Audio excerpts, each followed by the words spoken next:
Hi everyone, I'm Dr. Lisa Lang, and in this presentation I'm going to tell you the story of over 400 custom manufacturers, 442 job shops to be exact, applying just a little theory of constraints. I'll review the results achieved and the lessons learned. Most TOC success stories are not from companies holistically implementing TOC, and this story is no different. These 400 manufacturers implemented in just their operations. They focused with single-minded determination on flow. There was no consultant camped in their conference room. There was no buy-in process before implementing. No software was used. The results are nothing short of impressive. So let's jump in. In November of 2007, I got a call from Ricky. Ricky's shop was really struggling, and he wasn't sure that they would make it to the end of the year. He had read the goal and was getting my newsletter, but did not know what to do. Ricky said he needed help, but couldn't afford it. So I said, I'll make you a deal. I will tell you exactly what to go do. If you do it, you can call me back, and I'll tell you what to do next. If you don't do it, don't call me back. Ricky called back about 3 weeks later. I gave him the next step, and by the end of the year, he had added $900,000 to his bottom line. And that was the beginning. One of the reasons I offered to help Ricky was to test my idea of helping custom job shops and machine shops via an online coaching program. I had met so many managers and owners who had read the goal but did not know how to apply it. So I developed and launched a formal version of what Ricky went through that rolled out in January of 2008. And since then, there have been over 400 custom job shops that have completed the step-by-step coaching program.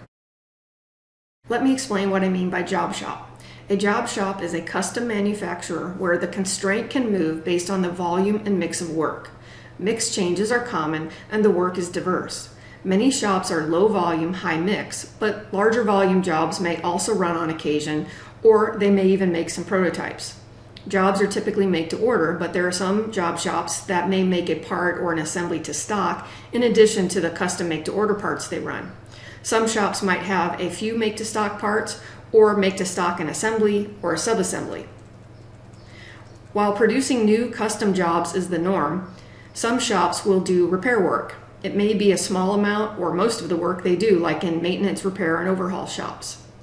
Shops may do some amount of work on-site repairs, or installation. This means that the amount of capacity in the shop fluctuates. Emergencies and rush orders can be fairly common and can take a fair amount of capacity, like 2 to 30%, and be very disruptive. Setup times can also vary, and some setups can take a substantial amount of time while others take very little time. And what's worse, like many of the items listed here that we're going through, both or all scenarios can occur in the same shop at the same time. The high mix, low volume nature of a custom job shops leads to a mix of jobs with all different quoted lead times. The touch time to complete a job can also vary wildly.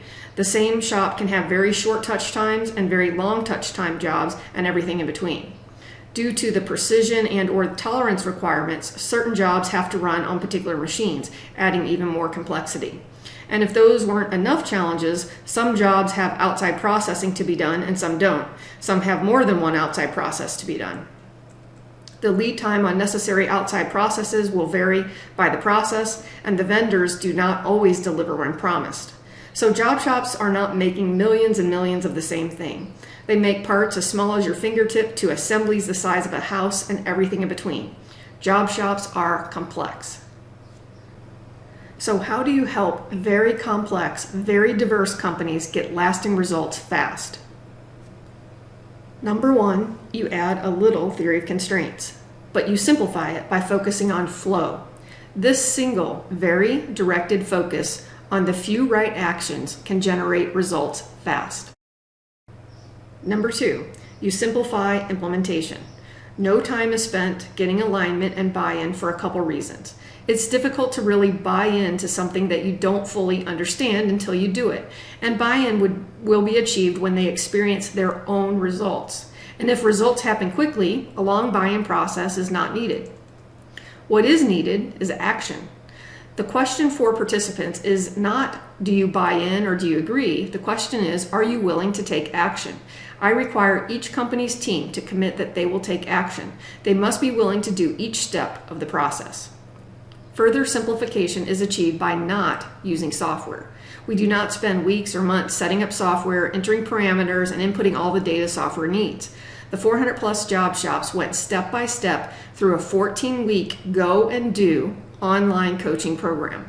They were given one step at a time. They go and take action. Then in weekly coaching sessions, questions were answered, solutions were customized, feedback was provided, and the results were reviewed. The third piece necessary to help very complex, very diverse companies get lasting results fast is to make it stick. The implementation will stick and results will sustain if the solution was customized for the shop. Off-the-shelf TOC is a challenge for these really diverse environments, so customization is key. Making the solution visual also helps. The idea is that everyone knows what to do next. Then a few key measurements make sure that flow continues to improve and any issues or disruptions to flow are quickly spotted and reduced or resolved.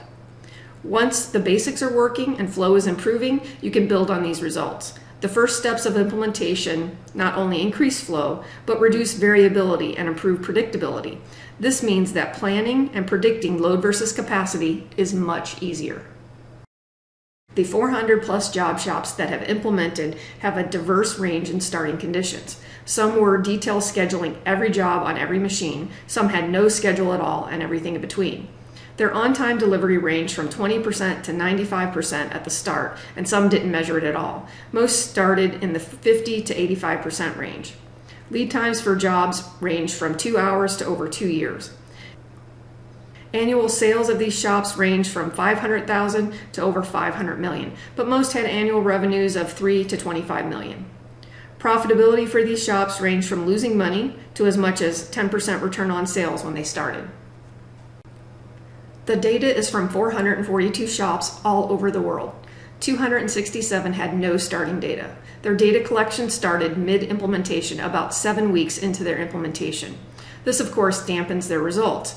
If they only start measuring once they've started improving, the effect is lessened slightly. 176 had starting data. Not all shops had all data. The analysis was done using percent mean increase or reduction, like the 1999 study of almost 100 manufacturing success stories published by Vicki Maben and Steve Boulderstone. Lead time is a measure of physical flow. We measured the elapsed time from the start to the finish of a job. Again, the starting condition for these shops ranged from not measured, or those that had a measure, from 2 hours to over 2 years. Over the years, we've learned to look for patterns relative to the job size. For example, do smaller jobs tend to linger around too long? This can lead us to find other opportunities to improve flow. We also look for the correlation relative to the job size. Smaller jobs should have a shorter lead time than longer jobs, and if they don't, again, there could be opportunities to improve flow. Now let's take a look at some graphs. These are the actual graphs from some of the 442 shops. I've added the starting point, the historical average, if it was known and not already on the graph. In this upper left here, you can see an improvement, or actually a reduction in lead time of about 83%. And this one, a reduction in the lead time of 84%. This one had a reduction in lead time of 50%. And this one had a reduction in lead time in addition to the reduction in variability of the lead time of 31%. This one showed a reduction of lead time of about 48%. In this case, we did not have any data before starting the implementation. This one had an improvement of about 99%, so a 99% reduction in lead time, and again, no starting data.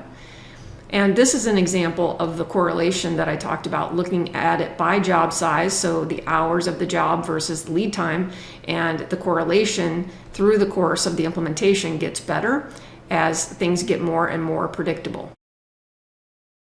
In this example, there was an 83% reduction in the lead time, and this one 77%. Now let's take a look at some other metrics. Productivity is the result of better flow. As a reminder, the starting condition for productivity was from not measured, or from 12 to 62% for those shops that measured productivity or had some historical data. We looked at daily, weekly, and monthly productivity in most cases. Of course, the monthly is less variable typically than the daily or weekly. Looking at daily and weekly allows us to identify profiles that might indicate opportunities for further flow improvement. Some of these shops were growing and hiring people, and others had issues with people showing up for work. So we normalize the data with what we call clocked hours, which are the hours that people actually worked. So here are some productivity graphs. Most of these graphs are either daily or weekly. Since measurements didn't typically start until around week 7, only some of the shops were tracking monthly before the end of the program. You'll notice a few of the graphs are not normalized with clocked hours. That could be because they felt that their clocked hours were pretty stable, or because they did not have an easy way to access the data. So let's take a look at some of these graphs. The red bar are the clocked hours here. You can see it trending down, and then the blue bars are the hours completed, and the dotted lines in each case are the trend line.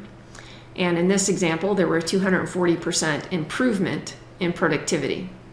This one's similar. You got the clocked hours in the salmon color trending down, and then the blue bars are the hours completed trending up, which is pretty nice if you're getting more done with fewer people. That's nice to have happen. And this one was 166% increase in productivity. In this graph, we have the clocked hours slightly trending up. You can see the dotted trend line here, but the hours completed, that trend line is much, much steeper. So an improvement of 236% in productivity. This one has the blue being the hours completed, the red being the clocked hours. The black line is the ratio of the two, and then the gray line is the trend line of the ratio. And in this case, there was an improvement in 165% in productivity. Again, we've got the blue bars, which indicate the hours completed, and the salmon color bars indicate the hours that were worked. And we have another case here where the hours worked is coming down while the hours completed is trending up for a 42% increase in productivity. This one is just showing the trend line of the hours completed by week, and it was a 200% improvement in productivity. Here is another example where the hours worked is on a slight trend up. The hours completed also on a trend up. The black line is the ratio of the two, and the black dotted line is the trend line on that ratio. And you can see a nice trend up on the ratio here, a 36% improvement in productivity. This one happens to be estimated hours completed by day. So the average at the start here, when the data starts, to the average of hours completed by day towards the end, a 333% improvement in productivity. This is total estimated hours completed by week. And you can see the improvement here. The dotted line is the trend line, but this is a 588% improvement in productivity. This one is showing jobs completed, and this is going from this average here. So the average jobs completed at the start versus the average jobs completed at the end is a 285% improvement in productivity. This one has the red bars are the hours available per week, so the hours, the clocked hours, the hours that people were there and available to work. The blue filled in part are the throughput dollars that were produced each week. And in this case, the average throughput dollars, where it was an increase of 400% average increase in throughput dollars. This one shows hours completed by day, and we're showing again a dotted blue trend line, but from the average at the beginning to the average at the end is a 55% increase in productivity. This one is showing hours completed again by day. The average at the beginning of the data to the average at the end of the data here is a 249% improvement in productivity. This one is similar with the orange dots by day, and then the dotted line showing the linear. And from the average from the beginning of the data to the average at the end of the data, 138% increase and productivity. We measured work in process as the number of hours in WIP. Shops started with 200 to way over 20,000 hours in process, and interestingly, it isn't always the biggest shops with the most WIP. The amount of WIP needed to optimize output is multifaceted, to say the least, particularly with all of the diversity and complexity that these shops have, but it is a deterministic number. WIP is a key part of the customization that each shop needs. Let's take a look at a few graphs. All the shops were required to count their WIP at the start of the program. All shops also track their WIP, but most shops don't graph it. However, it proved to be helpful in some cases, so here are a few of those graphs. In this case, you can see a mean reduction in WIP of about 95%. This one here is a reduction of WIP of 82%. And this one is a reduction of WIP of 97%. Due date performance was measured as the percent of jobs shipped that were on time or early. And while many shops were not tracking on-time delivery, most could determine their starting condition, which ranged from 20% to 95% on time. It's probably no surprise that many shops way oversold their capacity. So even though flow and productivity improved, it was still difficult to reach 100% on-time delivery in the cases where they had oversold their capacity. They had simply sold more than they could produce, even with improved flow and productivity. On-time delivery is an effect and a lagging indicator. To improve on-time delivery, we found it helpful to also measure days early and days late. Days late are the sum of the number of days late of the jobs that shipped on a day. For example, if 2 jobs were late and one is 10 days late and one is 5 days late, that would be a total of 15 days late. Days early are the sum of the days early of the jobs shipped on a day. And why do we care about shipping early? Because if we use capacity to work on jobs that are not yet needed, we may not have enough capacity for those that are due. Often we will see a reduction in days late before we see improvement in the on-time delivery percent. So let's look at a few of these graphs. We typically look at on-time delivery monthly. So here we can see an improvement of 7.6% in this first example. This one is 11.3 from here to here. Down here, the red line shows on-time delivery improvement of 157%. And this one shows 38.1%. Here's the summary data. Of the 442 shops that went through the program, the mean increase in on-time delivery was 42%. The mean increase in productivity was 198%. The mean reduction in WIP was 87%, and the mean reduction in lead time was 82%. Lead time is one of those measures that most were not measuring prior to the start of implementation. I suspect that if we had starting data for more of the shops, the improvement would be a little higher, but still not bad. The program that I developed helps shops to implement the key concepts in the goal, but that's really just the beginning. Some of those shops were given the opportunity to expand to a holistic implementation focused on the flow of money, as opposed to physical flow like we focused on in the previous program. The goal of this flow of money program was to add a minimum of 10% to their return on sales. So if they were currently making a 5% return on sales, we wanted to take them to 15% return on sales, an additional 10%. Let's look at some of those graphs. These graphs show their earnings before taxes as a percent of sales, so return on sales. In the upper left here, we went from a negative 7.3% return on sales to 19.8, a 371% increase. Here we go from 4.7% to 13.9, a 196% increase. This one from a negative 10.2% to 4.1%, a 140% increase. This graph went from a negative 3.2% return on sales to 17.9, so a 659% increase. This one from 0.26 to 10.71, a 971% increase. Down here, 0.2% to 10.9%, a 990% increase. Here we went from a negative 10% up to 32.1%, so a 421% increase. So far, all the shops have been able to add 10 percentage points or more to their return on sales. The percent mean increase in return on sales for the 21 shops that participated in increasing their flow of money was 521%. While that is impressive, all 442 shops should be praised. They took a leap of faith and took massive, fast action.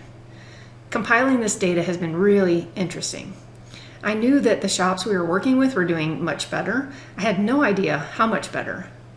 I had previously not looked at the improvements in terms of percent increase. It's one thing to say, for example, that lead times reduced from 30 days to 10 days, but for some reason it seems more impactful to recognize the 67% improvement.